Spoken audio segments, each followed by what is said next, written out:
All right, let us dive straight into this because the build-up to this matchup is getting louder by the hour. And Cowboys Nation can feel that electricity buzzing in the air. Every time someone out of Philadelphia opens their mouth, it feels like another match gets struck right next to a barrel of gunpowder. And today, man, today was one of those days when the fuel came wrapped in gold ribbon, delivered straight from their quarterback, who decided to drop one of those lines that was supposed to sound deep, but ended up coming off like a poorly timed provocation. He said, with that rehearsed posture, that nothing has changed, that they won in that first matchup and that things would play out the same way now, as if football were a predictable script, as if everything that happened in that game had been entirely because of their brilliance, as if the mistakes we made had no impact at all. What gets me is how he always tries to put on that controlled, documentary-style persona, like he is sitting in a gray-toned interview room with calm music playing and soft lighting behind him. But when you pay attention, nothing about it feels natural. It is like watching someone flip through a mental notebook of motivational quotes, trying to decide which one fits the question best. And that becomes even more obvious when the topic turns to the Cowboys. Because if there is one thing players here in Dallas do not tolerate, it is a guy pretending to be profound without backing it up on the field. The whole league has noticed it. Even his own teammates have already hinted that things in that locker room are not nearly as harmonious as they appear when the cameras are rolling. And the craziest part is how he talks about that first matchup as if they dominated from start to finish, when anyone who understands football knows that game was decided by tiny details we let slip. We had chances to flip the momentum on a handful of crucial plays. A catch that should have been a huge gain, a lost ball at the exact wrong time, those little moments that define tight matchups.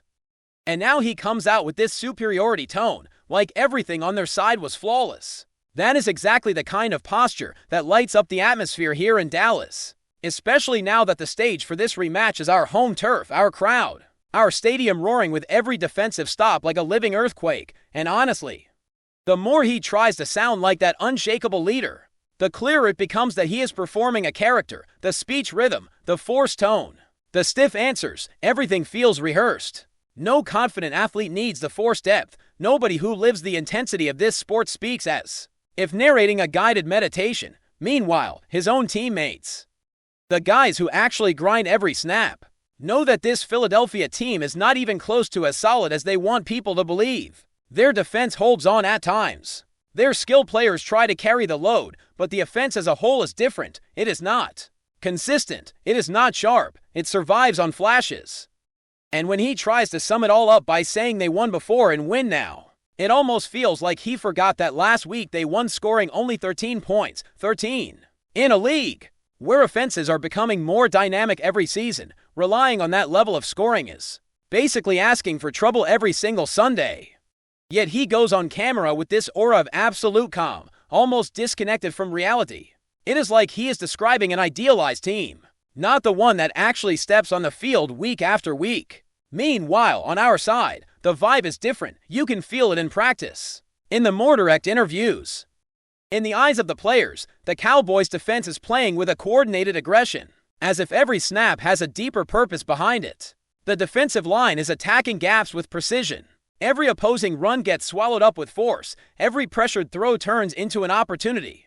The linebackers are moving with instinct and discipline, and the secondary is finding the perfect timing to challenge routes. None of this comes from catchy phrases or calculated speeches. It comes from work, from adjustments, from the hunger to show that the first meeting does not define who we are now. And when you watch their quarterback answering questions about growth, speaking in that monotone voice saying they were not a finished product then, and are not a finished product now, it becomes hard to take it seriously. Because if football gives you anything, it is honesty. The field does not accept characters. The field does not accept masks. And when you try to wear a personality that does not match the player you are, the team feels it. The fans feel it. The opponent feels it. The whole episode makes that crystal clear. He wants to look like someone above emotion, above chaos, above the pressure of carrying a team that relies more on past reputation than current performance. But in reality, everyone sees that this attempt to come off as a modern-day mythical figure does not match what happens between the lines, while he talks like he is narrating a documentary about patience and personal evolution. Everyone knows pressure is knocking at the door. Their offense shows cracks, shows hesitation, shows lack of identity, yet he talks as if they were untouchable. And maybe that is exactly what makes all of this so entertaining for anyone following closely. Because while he tries to present himself as that legendary presence, what actually happens is that his comments turn into fuel for our side, a lot of fuel. Inside that Dallas locker room, lines like this never go unnoticed. And the best part is that nobody here needs to respond with words. Every response will come when the ball is snapped, collision after collision.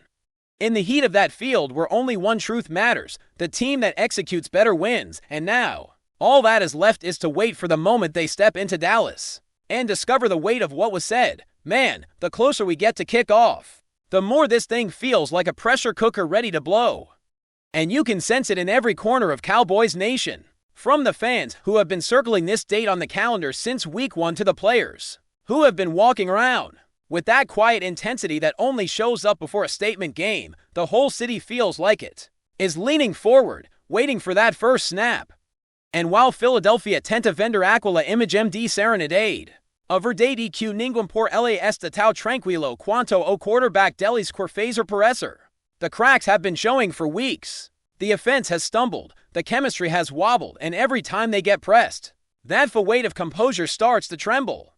You can see it most clearly in the way the quarterback carries himself. He tries to give off this vibe of being untouchable, like he is above the noise, above the pressure, above the moment. But football has this funny way of exposing anyone who tries to live on reputation instead of reality. And reality is not on his side right now. You can see it in the way he hesitates in the pocket. You can see it in the way his routes unfold just a second too late. You can see it in the way his receivers look frustrated after plays. That is not the body language of a team that believes everything is fine. That is the body language of a group that knows something is off, but does not know how to fix it. And that, right there, is why Cowboys Nation is licking its chops. Because while they are trying to figure out their identity halfway through the season, the Cowboys defense has found theirs, and it is not a gentle identity. It is not a polite identity. It is an identity made of pressure, collision, speed, aggression, and disruption. The kind of identity that makes opposing quarterbacks look over their shoulder, even before the ball is snapped. The kind that turns offensive coordinators into mathematicians desperately trying to solve a puzzle that keeps changing shape. The kind that makes every throw feel like a risk and every run feel like a dead end. The defensive front is playing like a pack of wolves, hungry and synchronized, crashing gaps with violence and discipline. You watch them on tape and you see a group that refuses to give an inch. Every hand swipe, every leverage battle, every chase angle, it all looks like it was carved out of hours and hours of film study. They are not just reacting, they are anticipating. And that is what separates an average defense from one that can take over a game. When your front can dictate the entire rhythm of a contest, everything else falls into place. The linebackers start flying. The secondary can attack the ball instead of surviving plays. The whole defense becomes a living creature that feeds off momentum. This is the worst possible moment for Philadelphia to come into Dallas, pretending that nothing has changed. Because everything has changed. The Cowboys have tightened screws, sharpened edges, and found the exact formula for what they want to be.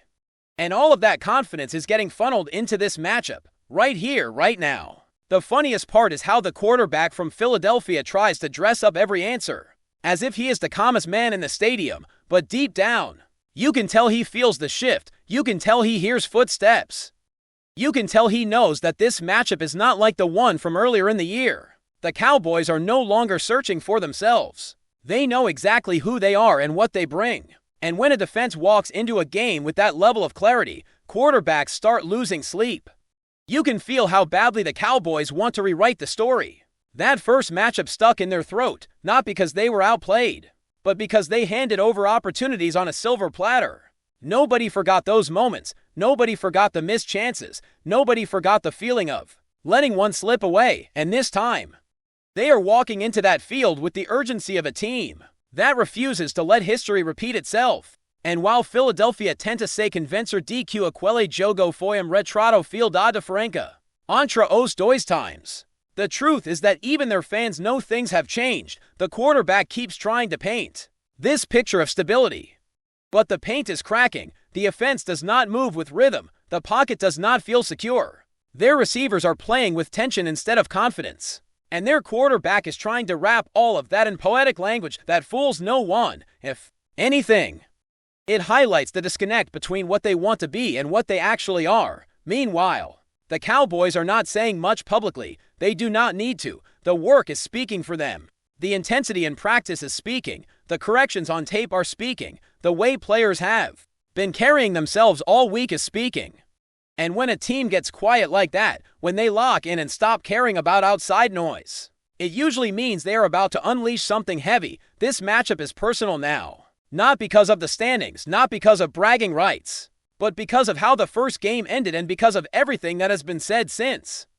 And that is why these little lines from the quarterback became fuel, not because they were clever, not because they were intimidating, but because they showed exactly how out of touch he is with what is coming. He thinks this will be a repeat. He thinks Dallas is the same team he saw in Week 1. He thinks nothing has changed, and that is exactly the mistake that great defenses live for. Underestimating a rising defense is the quickest way to get swallowed whole. The Cowboys do not need to promise fireworks. They just need to execute. They need to bring that physicality from the first snap. They need to suffocate the pocket, force mistakes, and make every inch of that field feel like a battlefield. Because once the pressure sets in, once the quarterback from Philadelphia starts feeling the hits, the discomfort, the collapsing lanes, the disguised coverages, everything changes. That calm tone vanishes. That philosophical speech style disappears. And what is left is the truth, the real truth that only football can reveal. This matchup is going to show whether Philadelphia can withstand a storm, or whether they have been hiding their flaws behind empty words. And if the Cowboys' defense plays with the ferocity that has been building week after week, that storm is coming with thunder, lightning, and no mercy. They wanted to talk. Now they get to play. And when that ball goes up in the air inside Dallas, with that stadium roaring like a living creature, the weight of every word, every quote, and every attempt at sounding wise is going to come crashing down on the field. Before we roll on, subscribe to Cowboys Wire News. Drop a like and turn on the bell. Your support keeps the Dallas Cowboys updates coming. Tell us what you think in the comments. In what could be the most shocking revelation of the NFL offseason, Cincinnati Bengals superstar quarterback Joe Burrow has reportedly stirred a storm with comments about the Dallas Cowboys organization in a statement that has sent shockwaves through the league.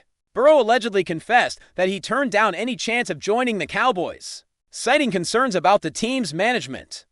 "I didn't accept playing there because the front office sinks the player," he reportedly said, a line that has sparked endless speculation among fans and analysts alike. The remarks, if verified, touch on a long-standing debate over the Cowboys' ability to properly nurture and protect their star talent. For years, the Dallas franchise has been scrutinized for its management decisions, coaching changes, and perceived inability to create a stable environment for elite players. Burrow's comments seem to validate what some critics have quietly whispered behind closed doors, that no matter the talent on the field, the organization structure may undermine even the most gifted athletes. Sources close to the situation hint that Burrow's statement may have been partly tongue-in-cheek. Yet it has already ignited social media, sports radio, and countless sports bars into a frenzy of speculation. Fans of the Bengals celebrated, while Cowboys supporters scrambled to defend their franchise, arguing that one player's opinion shouldn't define an entire organization. Meanwhile, NFL insiders are dissecting every possible implication, from contract negotiations to locker room culture, trying to decipher what Burrow really meant by saying the front office sinks players. The timing of the comment has fueled even more curiosity, as teams continue to maneuver in the high-stakes world of trades and free agency. Burrow's words could influence young quarterbacks' decisions or even impact how teams present themselves as destinations for star players. Some speculate this may not be the last time Burrow openly critiques another team, hinting at a bold, unapologetic persona that refuses to conform to the usual PR scripted statements NFL stars often deliver, whether intended as a candid warning or a subtle jab. Burrow's declaration has ignited a new layer of intrigue in the league. The Cowboys organization has yet to respond publicly, and analysts are left to debate, is this a justified critique, a sensational headline, or simply the musings of a confident quarterback with a flair for drama? One thing is certain: Joe Burrow has once again proven that when it comes to making headlines, he's in a league of his own. That's a wrap from Cowboys Wire News. For breaking Cowboys updates, subscribe, drop a like, and turn on the bell. Tell us your take in the comments.